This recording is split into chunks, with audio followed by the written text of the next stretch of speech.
حدیث کے اندر آتا ہے کہ فرشتے ان لوگوں کے لیے دعائیں کرتے ہیں. ویسے تو کئی اعمال کے لیے احادیث کے اندر فرشتوں کی دعاؤں کی تذکرے آتے ہیں، یقیناً وہ بوروں کو کور کرنا ممکن نہیں. تو آج کی اس کڑی میں جتنی ہو سکتی میں رکھنے کی انشاءاللہ اس کوشش کروں گا. اللہ نے چاہا تو پھر اگلی جمعہ سے انشاءاللہ وہ اعمال جس سے فرشتوں کی بد دعا لگتی ہے، یہ تو دعا ہوگی، بد دعا لگتی ہے، وہ بھی دیکھنے کی انشاءاللہ ہم کوشش کریں گے. تو چلیے آئیے وہ اعمال جن کے کرنے سے فرشتوں کی دعاؤں میں ہم شامل ہو سکتے ہیں، ان میں ایک اور عمل آج ہم دیکھیں گے، وہ ہے نماز کے بعد اپنی جگہ پر ہی بیٹھے رہنا.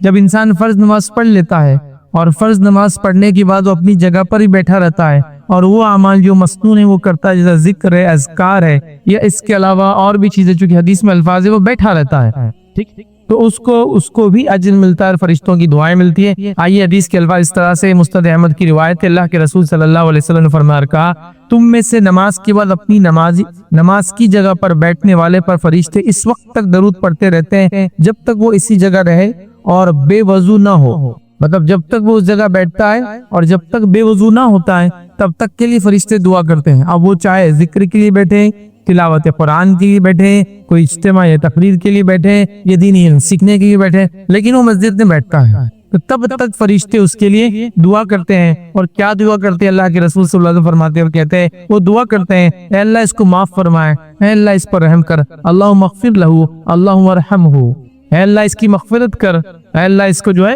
معاف کر. یاد رکھیے تو لہذا مغفرت مطلب اس کے گناہوں کو معاف کر دے، یاد رکھیے، اور رحم کر مطلب اللہ تعالیٰ اس کو رحم کر، مطلب آخرت کے اندر یاد رکھیے دنیا میں اللہ رب العزت جو ہے وہ رحمان ہے، مطلب سب کو اس کے نعمتوں کا فائدہ ہوتا ہے. بارش برستی ہے تو سارے گھروں پر ایک ساتھ برستی ہے ایک شہر میں، لیکن اللہ رحیم صرف مومنوں پہ روز قیامت. یاد رکھیے عمومی اس کی رحمت سب کو حاصل ہونے والی نہیں ہے، وہ خصوصی رہیں گی اور صرف مومنوں کے لیے. تو وہ دعا کرتے ہیں، اللہ اس پر رحم کر، مطلب دنیا میں رحم کر، آخرت میں رحم کر.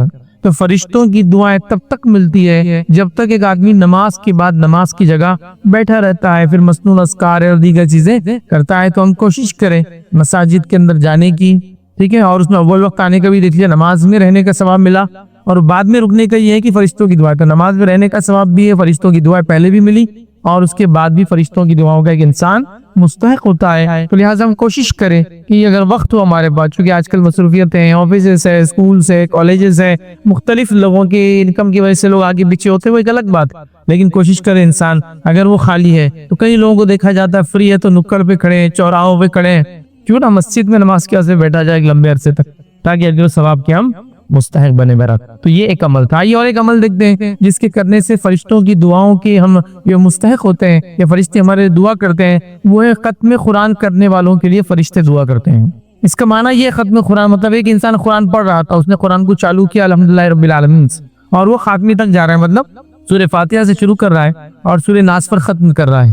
اور پہلے زمانے میں یہ بات بالکل عمومی طور سے کی جاتی تھی. یاد رکھ اسی اعتبار سے قرآن کے اندر، اسی اعتبار سے دیکھیں نبی اکرم صلی اللہ علیہ وسلم کے زمانے میں قرآن میں بہت ساری چیزیں نہیں تھی جو آج آپ دیکھتے ہیں لکھنے کے اعتبار سے.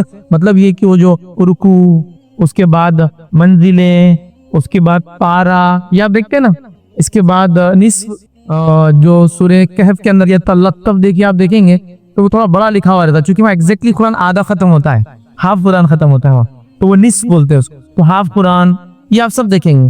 تو یہ کیوں بنائے گئے؟ یہ پہلے زمانے میں نہیں تھی، اس اعتبار سے تھے. رکوع سے مراد یہ کہ ایک رکعت میں کتنا پڑھ لے تو رکوع بنا دیے گئے تھے. اسی طرح ایک انسان جو ہے مہینے میں قرآن ختم کرے تو پارے بنا دیے گئے تھے. مطلب یہ نہیں کہ اس کو قرآن ویسے ہی تھا، صرف اس کو کہ بھائی یہاں سے یہاں تک پڑھے تو ایک ایکولی 30 ڈیز میں ڈسٹریبیوٹ کر دیا گیا. پھر منزلیں بنا دی گئی تھی اس 7 قرآن میں، تاکہ 7 ڈیز میں کسی ختم کرنا ہو تو 7 منزلیں، ٹھیک. تو اس اعتبار سے یہ سب کیا گیا تھا. تو پہلے زمانے میں لوگ قرآن کو ختم کرنے کی عموماً عادی تھے، یاد رکھیے، بہت زیادہ کثرت سے پڑھتے تھے. ظاہر سے جب وہ سورہ فاتحہ سے سورہ ناس سے پہنچ رہے تھے تو جس وقت قرآن ختم ہو رہا ہے، جس وقت، تو اس وقت سے لے کر اگر صبح کرے تو شام تک، شام کرے تو صبح تک فرشتوں کی دعائیں حاصل ہوتی ہیں. تو آئیے اللہ کے رسول صلی اللہ علیہ وسلم کیا فرماتے ہیں؟ سنن دارمی کی روایت، آپ نے فرمایا جب ختم قرآن رات کے ابتدائی حصے میں ہو، اور چونکہ عموماً اس زمانے میں قرآن مصروفیت دن میں ہوتی حلال روزی کی، تو یہ کام رات میں زیادہ کرتے تھے. تو بہرحال آپ فرما رہے ہیں جب تم ختم قرآن رات کے ابتدائی حصے میں ہو تو فرشتے صبح ہونے تک اس پر ختم قرآن کرنے والے پر درود بھیجتے، مطلب دعائیں کرتے رہتے ہیں. اور اگر ختم قرآن رات کے آخری حصے میں، مطلب تہجد کے وقت، سحر کے وقت جس کو کہیں گے، اگر اس وقت ہوتا ہے تو شام تک، مطلب اس کا پورا دن شام تک فرشتے اس کے لیے درود بھیجتے رہتے ہیں۔ قرآن کو ختم کرنے والا مطلب سورہ فاتحہ سے شروع کر کے سورہ ناس تک پڑھنے والا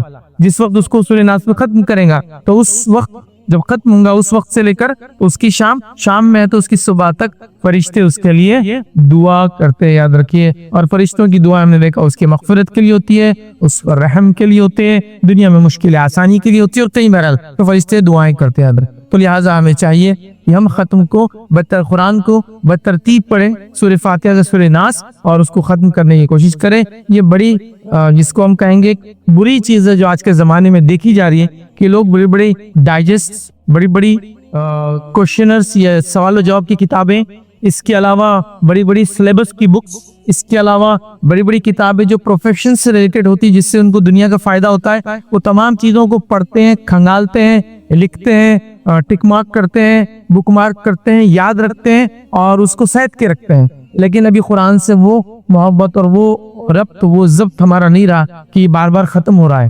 سوچئے، میں کسی بھی الزام نہیں ڈال رہا ہوں، میں بھی اپنے آپ کو اس میں شامل کر رہا ہوں، سوچئے آخری بار قرآن ہم نے کب ختم کیا تھا؟ سلوس طریقہ آخری بار۔ وہ خوش نصیبی لوگ ہیں جو قرآن کو پڑھ رہے ہیں اور اس کو وقتاً فوقتاً اپنی زندگی میں ختم کر رہے ہیں۔ میں تو اپنی تقریروں میں یہ بھی کہتا ہوں کبھی کبھار کم از کم یہ تو ہو اس سال میں ایک بار قرآن کو سورہ فاتحہ سورہ ناس تک پڑھا جائے، کم از کم ایک بار، رمضان کے علاوہ۔ رمضان میں تو سن ہی رہے اور پڑھ بھی رہے تو پڑھیے، لیکن کم از کم رمضان کے علاوہ ایک بار تو کم از کم۔ یہاں تو 30 پارے اس لیے بنائے گئے تھے کہ 30 دن میں ختم ہو، 7 منزلیں لکھی گئی تاکہ 7 دن میں ختم ہو، چلیے وہ سبب نہیں ہو پا رہا ہے، ایک بار تو۔ اور اس سے بھی زیادہ افسوسناک بات وہ ہے، اللہ کرے کہ ایسا نہ ہو کسی کے ساتھ جو قرآن پڑھنا ہی نہیں جانتا ہو یا پڑھنا سیکھا ہی نہ ہو، یہ سیکھا تو بھول گیا ہو اور اب چاہتا بھی تو نہیں پڑھ سکتا، کتنی بری بات۔ لہٰذا یہ کوئی بدنصیبی نہیں ہے، فوراً اپنی زندگی کے روش کو بدلے، سیکھنا شروع کر دیں۔ کوئی ایسا کوئی بڑی چیز نہیں ہے نا، دنیا کی شرمندگی ان کی تھوڑی بہت ہو سکتا، کسی کے پاس جاتے بولیں گے اتنے بڑے ہو کے نہیں سیکھ پائے، کوئی مسئلہ نہیں، لیکن آخرت کی شرمندگی سے تو بچ جائیں گے نا۔ لہٰذا پڑھنے کا معمول بنائیں، بڑی اہم چیز ہے، جو کہ نماز پڑھیں گا تو قرآن پڑھنا ہے، اس میں کئی دعائیں جو قرآن سے ثابت ہیں، قرآن کی مخصوص دعائیں اور مخصوص الفاظ کی کیا فضائل ہیں، اس پہ پورے میرے ایک لیکچر سے قرآن کے مخصوص الفاظ کے فضائل، قرآن کے مخصوص آیتوں کے فضائل یاد رکھیں، قرآن کی مخصوص جملوں کے فضائل، تو میں نے ایسے پورے 2 گھنٹے کے لیکچرز تک کبھی اس کو دیکھ تو قرآن ختم کرنے کا ایک معمول بنا۔ آئیے تیسرا کام جو کرنا ہے جس سے فرشتوں کی دعائیں مجھے اور آپ کو حاصل ہوں گی، وہی یاد رکھیے نبی اکرم صلی اللہ علیہ وسلم پر درود بھیجنے سے فرشتوں کا درود ہم کو حاصل ہوتا ہے۔ نبی اکرم صلی اللہ علیہ وسلم پر صلوات بھیجنے سے، جس کو درود بولتے ہیں، درود ابراہیمیہ اور بھی درود یاد رکھیے جو ثابت ہے، تو ہمیں فرشتوں کی دعائیں حاصل ہوتی ہے۔ آئیے نصرت احمد کی روایت ہے، اللہ کے رسول صلی اللہ علیہ وسلم فرماتے اور کہتے ہیں جس شخص نے رسول اللہ صلی اللہ علیہ وسلم پر ایک مرتبہ مطلب آپ پر دعا پر جو ہے درود پڑھا، اللہ تعالیٰ اس اور اس کے فرشتے اس پر 70 مرتبہ درود بھیجتے ہیں۔ ایک مرتبہ اللہ کے رسول صلی اللہ علیہ وسلم پہ درود بھیجنے کا فائدہ یا فضائل یہ 70 ٹائمز اینجل اور خود اللہ رب العزت بھی، فرشتے اور اللہ رب العزت بھی آپ پر درود بھیجتے ہیں۔ رحمت کی دعائیں، برکت کی دعائیں، مغفرت کی دعائیں ملتے رہتی ہے اگر ایک بار نبی اکرم صلی اللہ علیہ وسلم پر ہم درود بھیجتے ہیں، تو اس کو معمول بنا لیں۔ اور ایک چیز جو ہم کر سکتے ہیں جو مخصوص وظیفے میں بھی شامل کر سکتے ہیں آپ، دیکھیے وظائف بہت زیادہ ثابت نہیں، میں پہلے بتا دوں، دعائیں بہت ثابت ہے، ہاں پر وظیفوں کا کوئی چکر چلتا، پورا دین ہی وظیفوں پہ ٹکا دیا ہم نے، لیکن یہ وظیفہ ثابت ہے کہ صبح 10 مرتبہ اللہ کے رسول پہ درود بھیجنا اور شام میں 10 مرتبہ بھیجنا، یہ ثابت ہے وظیفہ۔ ایک مرتبہ اللہ کے رسول پہ درود بھیجنا 10 درجے بلند ہو جاتے ہیں، 10 گناہ معاف ہو جاتے ہیں، اللہ رب العزت بڑے اس کی فضائل یاد رکھ، تو لہٰذا 10 مرتبہ کم از کم ڈے میں رکھیے۔ چلیے اب یہ بھی نہیں ہو رہا، نہیں کر پا رہے ہیں، تو کبھی بھی جب دل بولے ایک مرتبہ تو ہو جائے، at least in a day, ایک دن میں نبی اکرم صلی اللہ علیہ وسلم جنہوں نے آپ کے اور میرے لیے اتنی قربانیاں دی کہ آخرت میں بھی جو ایک دعا آپ نے اٹھا کے رکھی وہ اپنی ذات کے لیے نہیں ہے، وہ امت کے لیے ہے، تو اتنے شفیق، اتنے مہربان، اتنے رحیم، اتنا سوچنے والے اپنی امت کا، اور امت ایک بار بھی درود نہ بھیجے۔ باپ نے کچھ کر دیا احسان تو زندگی بھر یاد کر رہے ہیں، چچا نے احسان کر زندگی بھر شکریہ ادا کر رہے ہیں کہ چچا کا احسان تھا۔ نبی اکرم صلی اللہ علیہ وسلم پر ایک بار درود بھیجنا یہ دعا ہے نا، جیسا آپ احسان کو یاد کر رہے ہیں تو یہاں اپنے نبی کو یاد کرنا ہے نا، یہ شکرانے میں ہے، آپ پر درود بھیجنا، اس کے خود ہم کو بھی فائدے ہیں، لیکن بھیجنا چاہیے، ہم اس معاملے میں بھی کوتا ہو گیا، بڑے کوتا ہوگا۔ تو درود بھیجنا، اللہ کے رسول صلی اللہ علیہ وسلم ایک مرتبہ کا درود 70 مرتبہ کی دعائیں لاتا ہے۔ اب صبح شام 10 والا وظیفہ آپ کر لے جو ثابت ہے، یہاں تو 70 کے حساب سے ملٹیپل ٹائم کرتے جائیے۔ اور کچھ علماء لکھتے ہیں یہ جو 70 کی بات آتی ہے نا حدیث کے اندر، یہ انلمیٹڈ کے لیے ہوتا ہے، بہت زیادہ کے لیے استعمال ہوتا ہے عربی زبان، بہت انلمیٹڈ بینیفٹس۔ بہرحال اس کو بھی کرنے کی کوشش کریں، نبی اکرم صلی اللہ علیہ وسلم پہ ہم درود بھیجیں۔